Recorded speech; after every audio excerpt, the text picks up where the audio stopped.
弟兄姊妹，大家平安。今天是2022年的4月13号。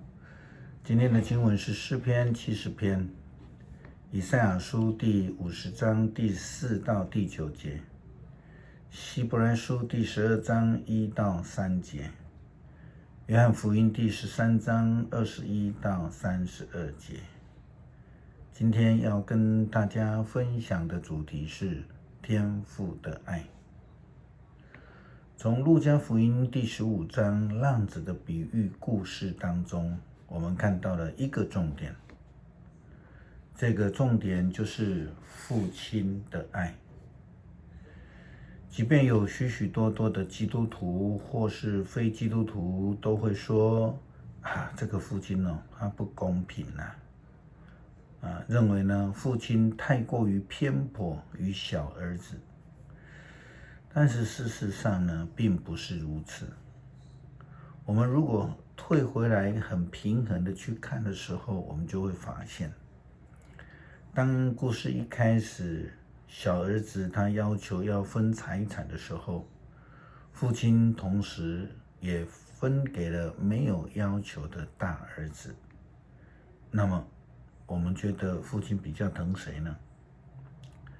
对于大儿子的爱，其实不需要多所琢磨。当小孩子悔改回家的时候，虽然他彻底的悔改，他告白说他不配再做儿子，只要能够当仆人就好了。但是因为这个父亲的爱，他又再度的接纳他成为儿子。不但如此，这个父亲为了邀请大儿子进来，他并没有派遣仆人去传话而已他亲自的去与大儿子说话。这个跟去迎接小儿子是一样的意思，邀请他进入这个宴席，并且明白的告诉他说，我的都是你的。虽然有些人将焦点放错了我们说画错重点说父亲接纳小儿子就是剥夺大儿子的财产，这个是非常错误的事情。有几点误谬我们必须要澄清的。第一个，父亲从来没有说要把财产再度分配给小儿子。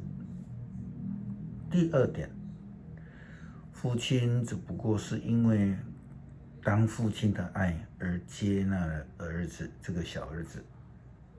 第三，小儿子所需要的并不是财产，因为他说我不配再做你的儿子，把我当成仆人就好了。他所需要的只是一个接纳，就如同葡萄园的比喻一样，那个最晚进来的和最早进来的，其实都只需要一个东西，就是救恩。有救恩就足够了。第四个，这一位父亲告诉他的儿子说，我的都是你的。所以这个父亲从来没有说过要剥夺大儿子的财产，甚至说我的都是你的了那这个我们要引到第5个面向，我的。父亲说我的都是你的，这个我的是谁的？是父亲的，不是大儿子的。如果有人因为这样说父亲不公平，那么大儿子的心态跟我们那种想法，跟当初小儿子对父亲说我的放下，又有什么不同呢？因为天父的爱，上帝差遣了先知们提醒以色列人要悔改。但是在一连串的失败之后，更因为这个天父的大爱，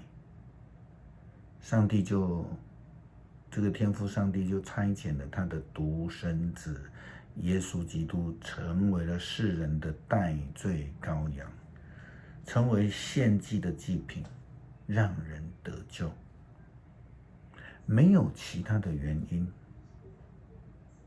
只有因为天父的大爱。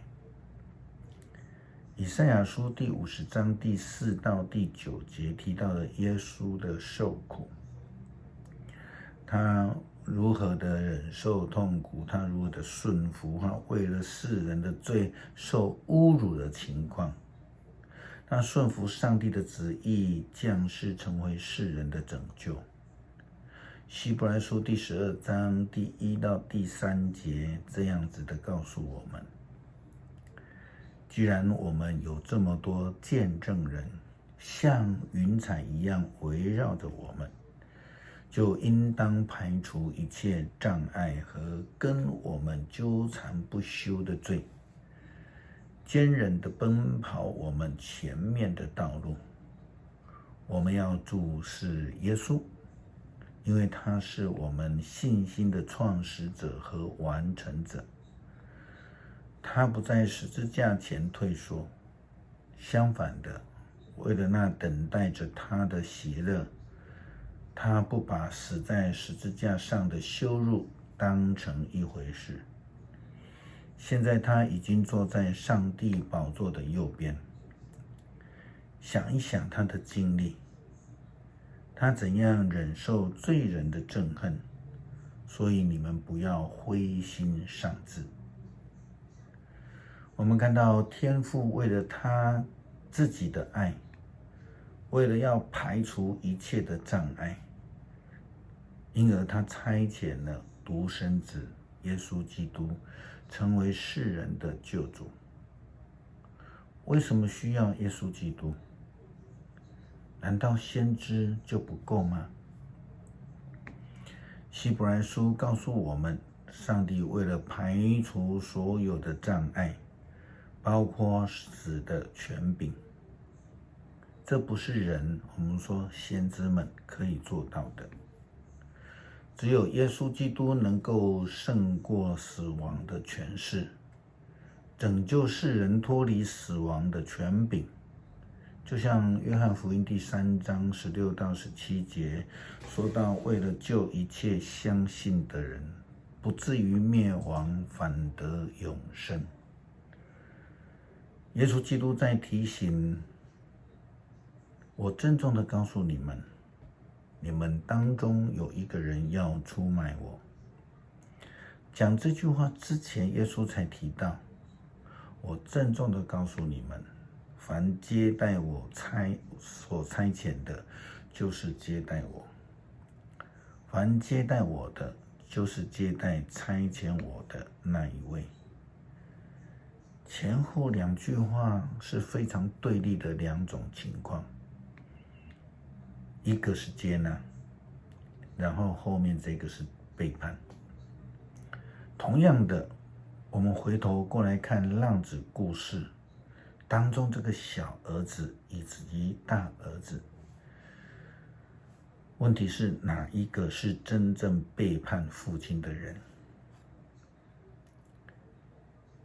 耶稣基督曾经在马太福音21章28到31节说过另外一个2个儿子的比喻教导。他问门徒说，有一个儿子，大儿子说我不去，可是后来他改变了主意，就去了。30节说，父亲也对老二说同样的话。老二回答，好的，爸爸，我就去。可是他并没有去。前面说的其实就是浪子故事当中的小儿子，他虽然叛逆，但是后来他悔改了。后面这一位呢，就像浪子故事当中的大儿子一样，他看起来很乖，可是实际上他却是很叛逆。到底是谁出卖了基督？什么样的人会出卖基督？我们说不顺服的人，或是过分看重自己享乐的人，爱不义钱财的人，不听上帝话语，我们从现在的角度来看，找了各种理由不敬拜上帝的人，言谈行为上面违反基督信仰的人。基督徒在领受天父的爱的同时，他更应当时刻的反省，我们是否在外表上跟上帝同在而已，如同大儿子一样，或者是我们应该要用谦卑顺服的生命来回应天父丰盛的慈爱。诗篇70篇，上帝啊，求你救我！上主啊，求你快来帮助我！愿要杀害我的人失败狼狈，愿对我幸灾乐祸的人失望羞愧，愿嘲笑我的人都惊惶败退，愿所有来到你面前的人都欢欣快乐，愿所有爱慕你拯救的人不断地说，上帝多么伟大！上帝啊，我软弱无助，求你快到我这里来，你是我的帮助，我的拯救者。上主啊，求你快来帮助我。谢谢天父赐下你的大爱，使我们虽然是不配，却仍然得到能够领受基督的救恩。恳求圣灵帮助我们，让我们在生活中时刻的愿意反省自我，使我们得以让天父称我们为好又忠心的仆人，得荣主名。祷告是奉主耶稣基督的圣名求，阿们。